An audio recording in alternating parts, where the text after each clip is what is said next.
एकनाथ खडसेंच्या घरातून सीडी चोरीला गेले। नियोजन करून चोरी झाली आहे। रस्त्यावरील पथदिवे बंद करून चोरी झाल्याचं एकनाथ खडसे यांनी म्हटलंय। महत्त्वाची माहिती असलेला पेन ड्राईव्ह सुद्धा चोरीला गेलाय।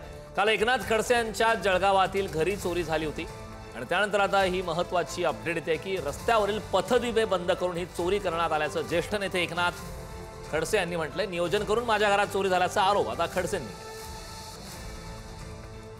वास्तविक हे मला जे मिळालं चांदी सोन्याचं साहित्य हे मला स्वराज्य कार्यकर्त्यांनी भेटीनिमित्त दिलेलं साहित्य आहे। ते एका बॅगमध्ये लहानशा बॅगमध्ये सुद्धा बसू शकलेलं असतं। पण मला हे आश्चर्य वाटतं की या 3 बॅगांमध्ये त्यांनी घरातलं नेलं काय?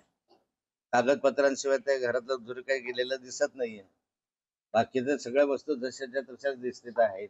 फक्त इथून कागदपत्र सीडी वगैरे जे आहेत त्या गायब आहेत आणि त्याही निम्मे सीडी कागदपत्र आताही जवळपास 400-450 झेरॉक्स कॉपी आता शिल्लक आहे आणि बाकीच्या ज्या काही 2-2.5 हजाराच्या वर कागदपत्र होते ते चोरी गेलेले दिसत आहे। आता एकंदरीत हेतू काय होता याबद्दल मला शंका आहे।